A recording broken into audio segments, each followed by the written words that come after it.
ఇర్మియా గ్రంథము 22వ అధ్యాయము. ప్రభువు నన్ను యూదా రాజ ప్రాసాదమునొద్దకు పోయి ఈ సందేశము చెప్పుమనెను. దావీదు వంశజుడైన యూదారాజు అతని ఉద్యోగులు యెరూషలేము పౌరులను ప్రభువు పలుకును ఆలింతురుగాక. ఇది ప్రభువు వాక్కు. మీరు నీతిని ధర్మమును పాటింపుడు. వంచనకు గురి అయిన వారిని వంచకుల నుండి కాపాడుడు. పరదేశులను, అనాథలను, వితంతువులను దోచుకొనకుడు, పీడింపకుడు. ఈ తావున నిర్దోషులను చంపకుడు. మీరు చిత్తశుద్ధితో నా ఆజ్ఞలను పాటింతురేని దావీదు వంశజులు రాజులుగా కొనసాగుదురు. వారు, వారి ఉద్యోగులు ప్రజలను రథములపైనను గుర్రములపైనను ఎక్కి ఈ ప్రాసాద ద్వారముల గుండా పోవచ్చును.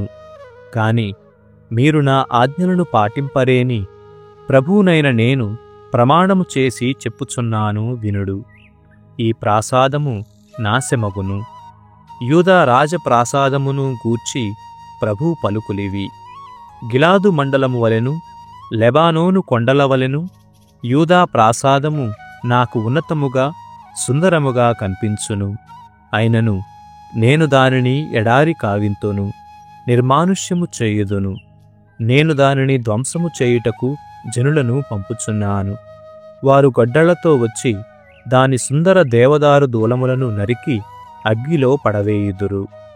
తరువాత అన్యజాతి జనులు ఈ నగరము ప్రక్కగా పోవుచు, ప్రభువీ మహానగరమునకు ఈ గతి ఎందుకు పట్టించెనని ఒకరినొకరు ప్రశ్నించుకొందురు.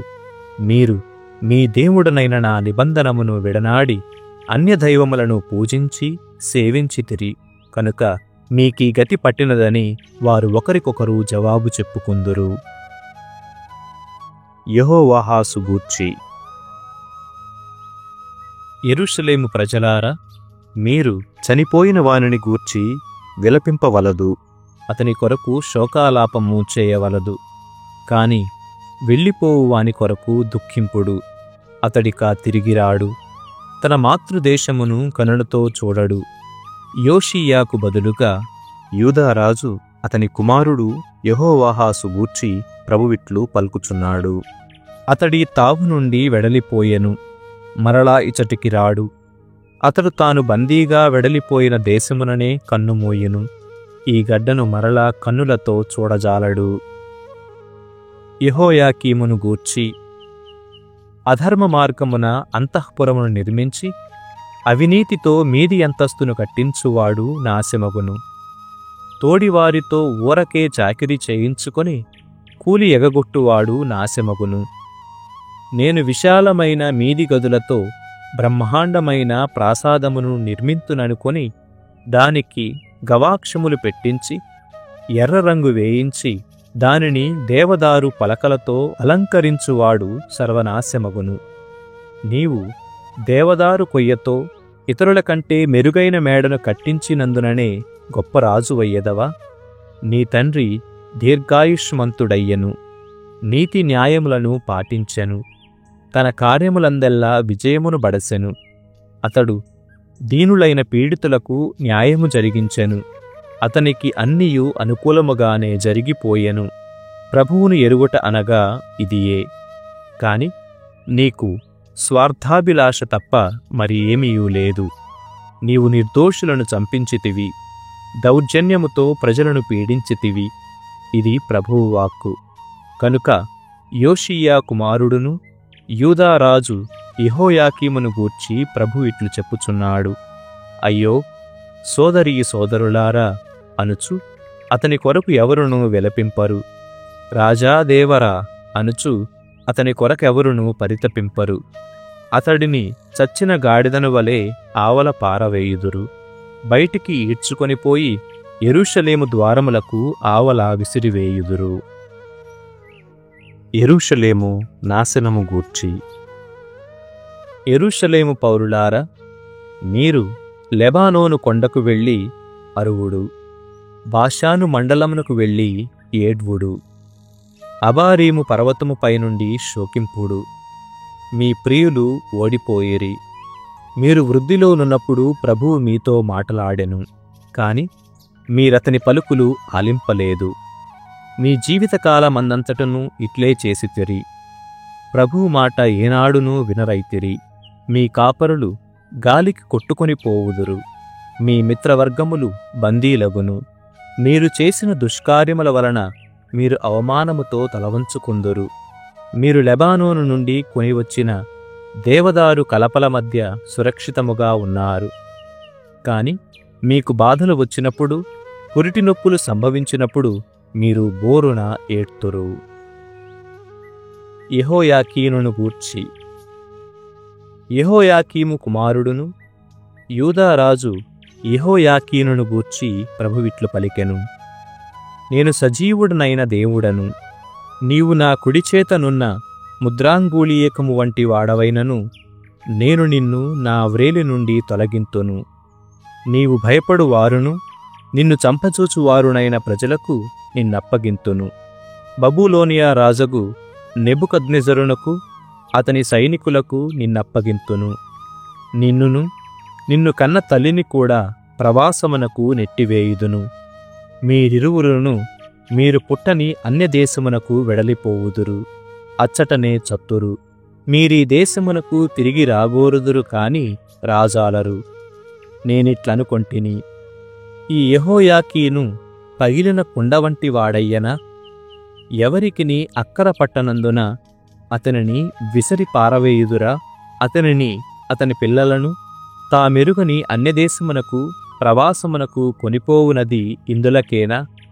ఓ దేశమా, దేశమా, దేశమా, ప్రభువేమి పలికెనో వినుము. సంతానమును కోల్పోవు వాడనియు విజయమును సాధింపజాలని వాడనియు మీరితనిని గూర్చి జాబితాలో లిఖింపుడు. ఇతని కుమారులలో ఎవ్వడును దావీదు సింహాసనము నెక్కి యూదాను పరిపాలింపడు. ఇది ప్రభువునైన నా వాక్కు. దానియేలు గ్రంథము 3వ అధ్యాయము. సువర్ణ విగ్రహమును ఆరాధింపవలెను. నెబుకద్నెజరు రాజు 90 అడుగుల పొడవు 9 అడుగుల వెడల్పు కల బంగారు విగ్రహమును చేయించెను. బబులోనియా రాష్ట్రమునందలి దూరా మైదానమున దానిని నెలకొల్పెను. అతడు ఉద్యోగులనందరినీ, అనగా పాలకులను, రాష్ట్రపతులను, ఉపరాష్ట్రపతులను, మంత్రులను, కోశాధికారులను, న్యాయమూర్తులను, న్యాయాధికారులను, రాష్ట్రమునందలి ఇతర అధికారులను పిలిపించెను. వారు నెబుకద్నెజరు రాజు నెలకొల్పిన ప్రతిమ ప్రతిష్టకు హాజరు కావలెను. ఆ అధికారులు ఎల్లరూ ప్రోగై ప్రతిష్టోత్సవములలో పాల్గొనుటకు విగ్రహము ముందు నిలుచుండిరి. అంతట వార్తావహుడు పెద్ద స్వరముతో ఇట్లు ప్రకటించెను: ఎల్ల దేశములకు, జాతులకు, భాషలకు చెందిన ప్రజలారా, బూరలు, పిల్లన గ్రోవులు, తంత్రి వాద్యములు, వీణలు, సుత్తులు మొదలగు వాద్యముల సంగీతము వినిపింపగనే మీరు నేలమీదికి శిరము వంచి నెబుకద్నెజరు రాజు నెలకొల్పిన సువర్ణ ప్రతిమను ఆరాధింపవలెను. ఎవడైనా శిరము వంచి ప్రతిమనారాధింపడేని అతనిని గనగనమండు కొలిమి బట్టీలో పడవేయుదుము. కనుక ఎల్ల దేశములకు, భాషలకు చెందిన ప్రజలు వాద్యముల సంగీతము వినిపింపగనే శిరము వంచి నెబుకద్నెజరు నెలకొల్పిన ప్రతిమను ఆరాధించిరి. దానియేలు 3 మిత్రులపై నేరము. అప్పుడు బబులోనియా కల్దీయులు కొందరు యూదుల మీద నేరము తెచ్చిరి. వారు నెబుకద్నెజరు రాజుతో, ప్రభువుల వారు కలకాలము జీవింతురుగాక. బూరలు, పిల్లన గ్రోవులు, తంత్రి వాద్యములు, వీణలు, సకల విధములగు వాద్యధ్వనులు వినిపించిన వెంటనే ఎల్లరూ శిరస్సు వంచి సువర్ణ ప్రతిమను ఆరాధింపవలనని ఏలిక కట్టడ చేసితిరి. శిరస్సు వంచి దానిని ఆరాధింపని వానిని గనగనమండు అగ్నిగుండమున పడద్రోయుదునని శాసించితిరి. మీరు కొందరు యూదులను బబులోనియా రాష్ట్రమునకు అధికారులను చేసితిరి కదా. షడ్రకు, మేషకు, అబేద్నెగోలు అనువారు మీ ఆజ్ఞలను ధిక్కరించిరి. వారు మీ దైవములను కొల్చుటలేదు, మీరు నెలకొల్పిన సువర్ణమూర్తిని ఆరాధించుటలేదని చెప్పిరి. ఆ మాటలకు రాజాగ్రహము తెచ్చుకొని ఆ ముగ్గురిని తన సమక్షముకు పిలిపించెను. వారితో, షడ్రకు, మేషకు, అబేద్నెగోలారా వినుడు. మీరు నా దైవములను కొలువకుండుట, నేను నెలకొల్పిన బంగారు మూర్తిని ఆరాధింపకుండుట నిజమేనా?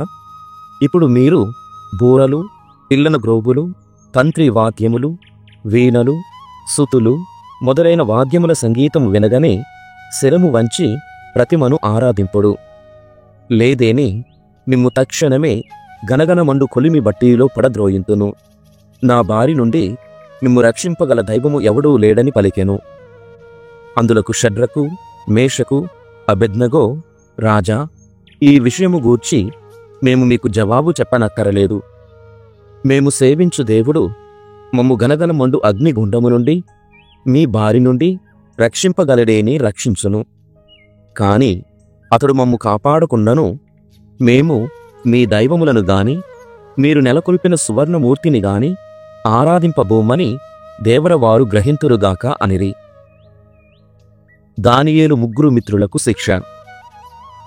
ఆ పలుకులకు నెబుకద్నెజరు మండిపడెను. షడ్రకు, మేషకు, అబేద్నెగోల వైపు చూడగానే అతని ముఖకల మారిపోయెను. అతడు కొలిమి బట్టీని 7 రెట్ల అదనముగా వేడి చెయ్యుడని సేవకులను ఆజ్ఞాపించెను.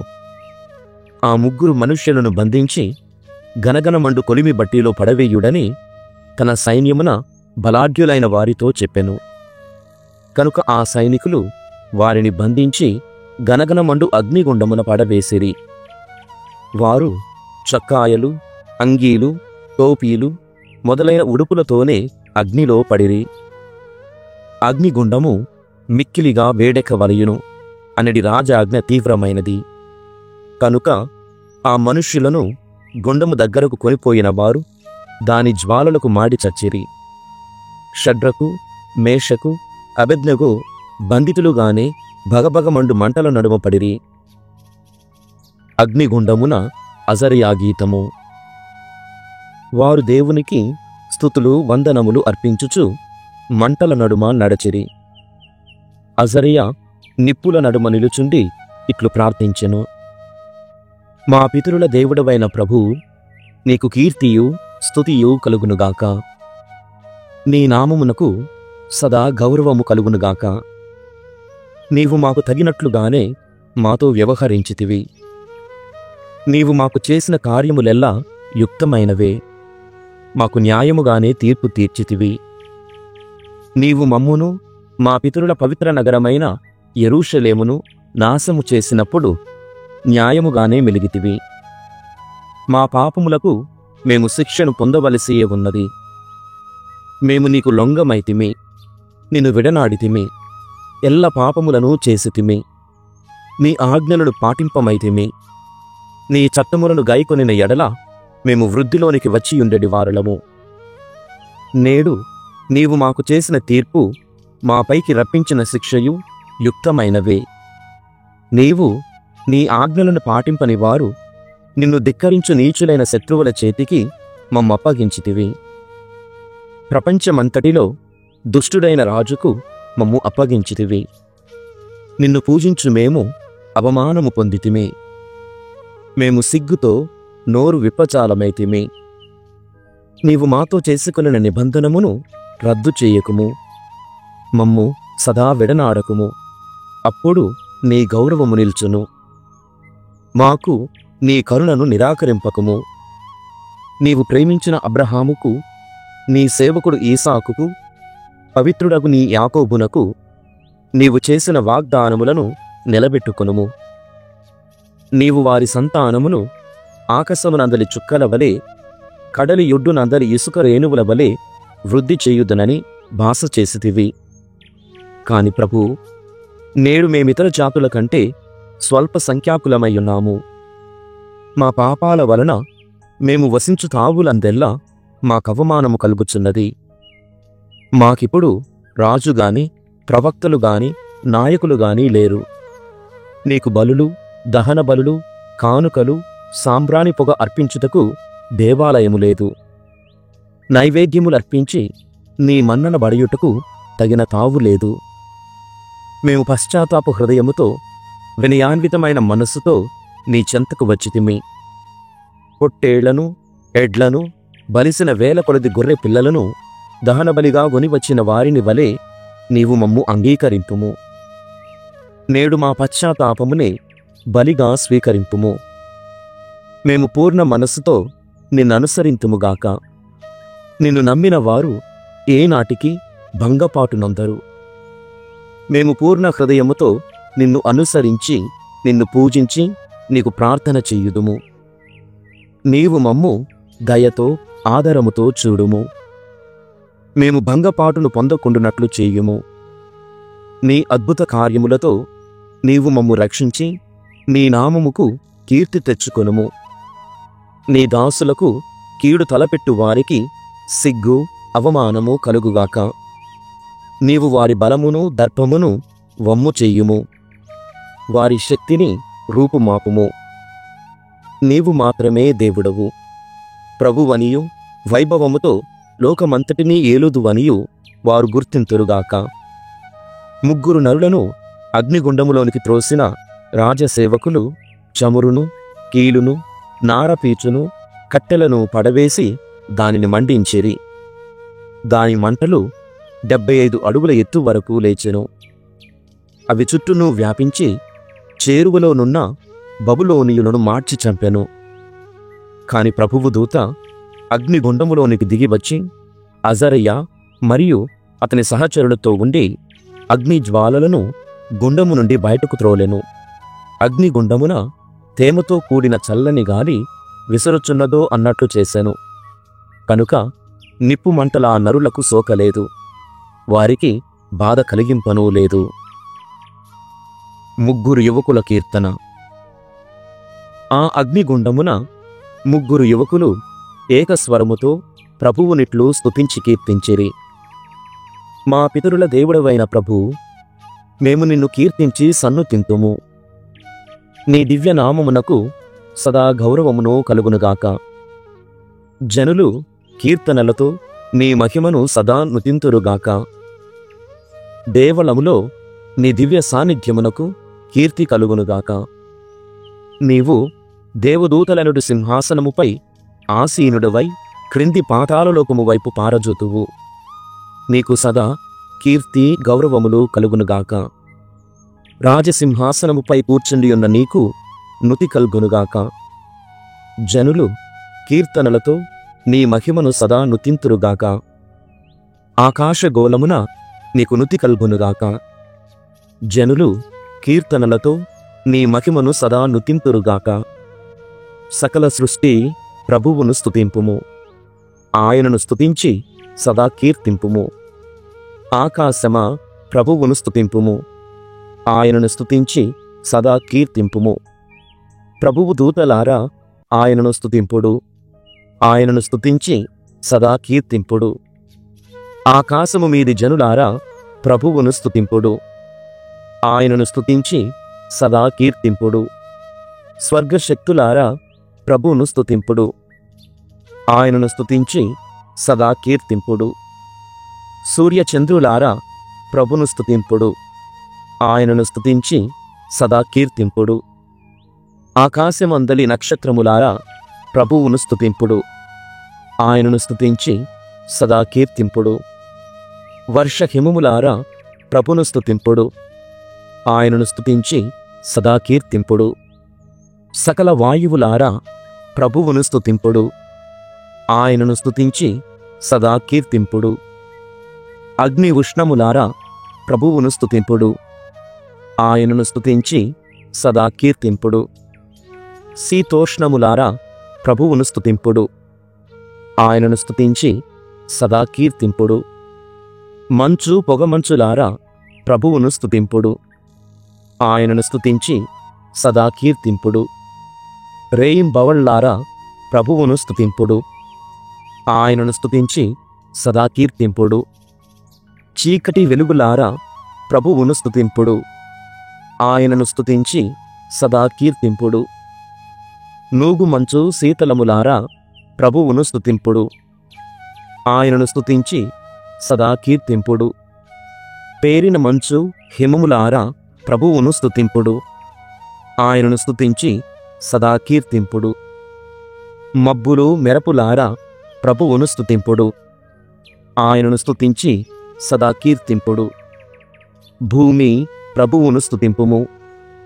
ఆయనను స్తుతించి సదా కీర్తింపుము. కొండలారా తిప్పలారా ప్రభువును స్తుతింపుడు. ఆయనను స్తుతించి సదా కీర్తింపుడు. భూమిపై పెరుగు వృక్షములారా ప్రభువును స్తుతింపుడు. ఆయనను స్తుతించి సదా కీర్తింపుడు. సరస్సులు నదులారా ప్రభువును స్తుతింపుడు. ఆయనను స్తుతించి సదా కీర్తింపుడు. నీటి బుగ్గలారా ప్రభువును స్తుతింపుడు. ఆయనను స్తుతించి సదా కీర్తింపుడు. జలచరములు తిమింగిలములారా ప్రభువును స్తుతింపుడు. ఆయనను స్తుతించి సదా కీర్తింపుడు. సకల పక్షులారా ప్రభువును స్తుతింపుడు. ఆయనను స్తుతించి సదా కీర్తింపుడు. సాధు జంతువులు వన్యమృగములారా ప్రభువును స్తుతింపుడు. ఆయనను స్తుతించి సదా కీర్తింపుడు. భూమి మీది సకల నరులారా ప్రభువును స్తుతింపుడు. ఆయనను స్తుతించి సదా కీర్తింపుడు. ఇజ్రాయేలు ప్రజలారా ప్రభువును స్తుతింపుడు. ఆయనను స్తుతించి సదా కీర్తింపుడు. ప్రభువు యాజకులారా ప్రభువును స్తుతింపుడు. ఆయనను స్తుతించి సదా కీర్తింపుడు. ప్రభువు సేవకులారా ప్రభువును స్తుతింపుడు. ఆయనను స్తుతించి సదా కీర్తింపుడు. భక్తిమంతులారా ప్రభువును స్తుతింపుడు. ఆయనను స్తుతించి సదా కీర్తింపుడు. వినయాత్ములు పవిత్రులునైన వారలారా ప్రభువును స్తుతింపుడు. ఆయనను స్తుతించి సదా కీర్తింపుడు. హనన్య మిషాయేలు అజరయలారా ప్రభువును స్తుతింపుడు. ఆయన మనలను మృతలోకము నుండియు మృత్యువు శక్తి నుండియు కాపాడెను. గనగనమండు అగ్నిగుండము నుండియు అగ్ని జ్వాలల నుండియు మనలను రక్షించెను. ప్రభువు మంచివాడు కనుక ఆయనకు వందనములు అర్పింపుడు. ఆయన కరుణ కలకాలముండును. ప్రభువును పూజించు భక్తులారా ఆయనను నుతింపుడు. దేవాది దేవుని వినుతించి ఆయనకు వందనములర్పింపుడు. ఆయన కరుణ కలకాలము ఉండును. రాజు అద్భుతమును అంగీకరించుట. అంతట నెబుకద్నెజరు రాజు ఆశ్చర్యముతో లేచి నిలుచుండి, మనము 3 నరులను బంధించి అగ్నిగుండమున పడవేయలేదా అని తన ఉద్యోగులను అడిగెను. వారు అవును ప్రభూ అని జవాబు చెప్పిరి. అతడు అట్లయినచో నాకు 4 మనుష్యులు అగ్ని చుట్టూ తిరుగుచున్నట్లు కనిపించుచున్నారేమి? వారికి బంధనములు లేవు, ఎట్టి బాధలు కలిగినట్లు లేదు. 4వ వాడు దైవకుమారుని వలె ఉన్నాడు అనెను. నెబుకద్నెజరు మండుచున్న కొలిమి బట్టి ద్వారము వద్దకు వచ్చి, షడ్రకు మేషకు అబేద్నెగోలారా మీరు బయటికి రండు అనెను. వారు వెంటనే వెలుపలికి వచ్చిరి. పాలకులు, రాష్ట్రాధిపతులు, ఉపరాష్ట్రాధిపతులు, ఇతర అధికారులు ఆ 3 చుట్టూ గుమికూడి వారిని పరిశీలించి చూచిరి. నిప్పు వారికెట్టి హాని చెయ్యలేదు. వారి తల వెంట్రుకలు కమలలేదు, బట్టలు కాలలేదు, వారి దేహములపై పొగ వాసన కూడా లేదు. అప్పుడు రాజు ఇట్లనెను, షడ్రకు మేషకు అబేద్నెగోల దేవునికి స్తుతి కల్గునుగాక. ఆయన తన దేవదూతను పంపి తన్ను విశ్వసించి సేవించు వారిని కాపాడెను. వారు నా ఆజ్ఞను మీరి తమ శరీరములకు ముప్పు తెచ్చుకొని కూడా తమ దేవునికి తప్ప అన్య దైవములకు మ్రొక్కరైరి. కనుక నేనీ ఆజ్ఞ జారీ చేయుచున్నాను. ఏ దేశమునకు, ఏ జాతికి, ఏ భాషకు చెందిన ప్రజలైనను సరే, ఈ షడ్రకు మేషకు అబేద్నెగోల దేవుని తూలనాడుదురేని నేను వారిని కండతుండెములుగా నరికింతును. వారి ఇండ్లను దిబ్బలు కావింతును. ఏ దేవుడు కూడా ఇట్లు రక్షింపజాలడు కదా.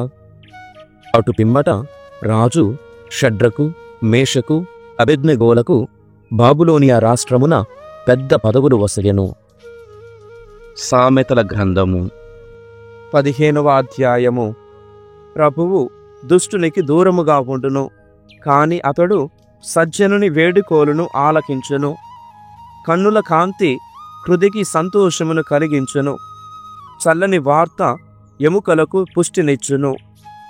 దిద్దుపాటును అంగీకరించువాడు బుద్ధిమంతుల వర్గమున చేరును.